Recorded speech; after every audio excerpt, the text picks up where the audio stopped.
I would invite next our colleague from the Cartagena Convention Secretariat, who is Mr. Chris Corbin, to give a bit more information on specifically what is done in relation to that convention. I'm just going to give you a very brief introduction to Chris. He is a program officer with the ecosystem within the Ecosystems Division, in which the Secretariat for the Cartagena Convention is posted. This convention covers the countries of the wider Caribbean region, and Chris is particularly responsible for the marine pollution and communication sub-programs. He's going to be presenting on behalf of Dr. Lorna Innes, who is the executive secretary of that convention, and unfortunately she couldn't be here today. Chris has over 30 years of program and project management experience and technical training in environmental monitoring assessment, and he's recently coordinated or co-authored two quite significant reports. One is the State of the Convention Area Report on marine pollution in the wider Caribbean, and he co-authored the World Bank publication on pollution entitled Not a Minute to Waste. So I'm happy to invite Chris to share some information on the Cartagena Convention Secretariat and its work. Over to you, Chris. Thank you very much, Vincent. Good morning, good afternoon, good evening. Welcome to all. I'm going to give just a brief overview of some of the work that UNEP is doing through the Cartagena Convention Secretariat, maybe by starting off with a bit of historical context. The Cartagena Convention Secretariat is one of the 18 UNEP-administered regional seas programs, and these group of regional seas programs were launched as early as 1974. In 1981, the Caribbean Environment Program was established here in Kingston, Jamaica, as one of those regional seas programs, ultimately led to a legally binding agreement for the protection and development of the Caribbean Sea, known as the Cartagena Convention. And this has been enforced since 1986 and has formed the framework for a lot of our work in the region and with many of the countries and territories. The convention is structured along three major areas of focus, dealing with pollution from oil spills, the second dealing with the specially protected areas and wildlife, and the third on land-based sources of marine pollution. Each of these have been developed as technical sub-agreements to the Cartagena Convention, and they have been ratified by a number of countries within the region. Out of the 28 member states, 26 have ratified the convention and the oil spills protocol, 17 the SPOR on biodiversity, and 14 on land-based sources of pollution.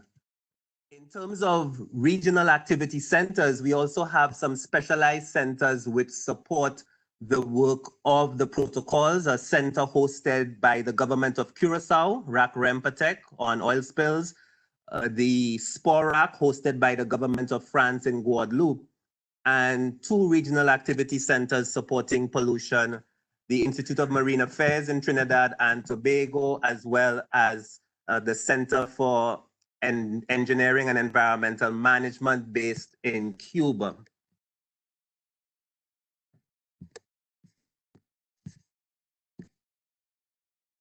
So fundamentally, we have been set up as a framework for promoting regional cooperation as it relates to the protection and development of the wider Caribbean region, with a major focus on the sustainable management and use of marine and coastal resources. Ultimately, a lot of our program, our projects and activities are aimed at supporting economic growth, sustainable livelihoods, but without compromising the coastal and marine resources that the Caribbean in particular are so dependent on. And as Vincent mentioned, there are several global and regional frameworks within UNEP, but also within the region that forms as a sort of a guide as to what we do at the regional level. UNEP as an organization has a medium-term strategy. As a grouping of regional seas, we have also identified some regional strategic directions. The Sustainable Development Goals form a strong basis of alignment for the work that we do in our region. And most recently, through a GEF-funded project, Caribbean Large Marine Ecosystem, a strategic action program that looks at governance of the Caribbean Sea, fisheries, marine habitat, and pollution, has also been established. And that framework is forming a useful point of coordination for us as a secretariat with many other organizations in the region. As I mentioned, the Sustainable Development Goals are a significant part of our focus. And in particular, as a secretariat, we find ourselves working significantly in support of the goal dealing with clean water and sanitation. Vincent alluded to this as being one of the key areas of focus for UNEP, dealing with wastewater management and water resources management. We are working through many of our projects to support sustainable cities and communities, primarily by looking at issues of pollution, issues of ecosystem-based management, land use planning, climate change, not so much a focus of our office, but there's a critical cross-sectoral link between climate change and the issues of marine biodiversity and pollution. So all of our projects have built in a response to climate change, particularly as it relates to adaptation. But our core sustainable development goal is really on goal 14, relating to sustainable use of ocean, seas, and marine resources in general.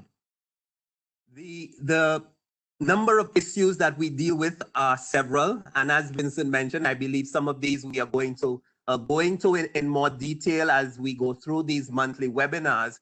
But I wanted to just quickly highlight the bigger issues of marine habitat degradation, of pollution, of climate change, of overfishing, and of weak governance, which really form the framework of cooperation that we as a secretariat provide to member states, to countries in the region, while addressing some of even the more critical emerging issues, issues such as sargassum, issues such as microplastics, and of course, looking at how we, working along with several other partners, can support issues of governance. Our success factors, I think, have been based on 4 key areas, one being relating to information. Vince highlighted in his presentation some of the reports done by UNEP, and we have also done several monitoring and assessment reports relating to pollution, relating to marine habitat, and through our communication sub-program, trying to bring those messages out to our constituents. A key part of our work is also in terms of engagement and partnerships. I've looked at the participant list, and there are several organizations, both intergovernmental, non-governmental organizations, and private sector representatives that we work with. And many of our projects have focused very much on building capacity. Building capacity, for example, through trainers programs that we've done on marine protected areas. But through many of our projects, we've also targeted water utilities, we've targeted laboratories in the region to improve their capacity, and continues to be a significant driver for us. How do we resource mobilize? How do we set up innovative financial mechanisms? As mentioned, there are several projects, and Vince gave an overview of the number of projects that we're working on. I've just pulled out a few, and the reason I chose those was because all of them are funded by the Global Environment Facility, and it's really about how we've managed to utilize some of these regional projects to maximize impact on the ground. And some of the persons might be familiar with some of these, a few of which focus specifically on small island developing states. I would highlight the GEF-IW CAM and now the GEF-IW Eco project, which focuses on ecosystems management, land use, land degradation, pollution. So it's something we hope to continue to maximize use of as we continue to work to support governments in the region. And finally, in terms of how we are moving forward, and I was tempted to put in a COVID-19 slide as well, but I thought I could work it in here, because the emphasis now really will be, as Vince mentioned, how do we build back better? How do we start taking some of the green and blue solutions that UNEP has been promoting? How can we work that into some of our programs and projects? our focus will remain primarily on sustainable management of coastal and marine areas. But now we have to see, how do we strengthen engagement with private sector? How do we work with countries to have them adopt a more blue-green economy approach, while at the same time dealing with issues of governance and issues of climate change, mitigation, and adaptation.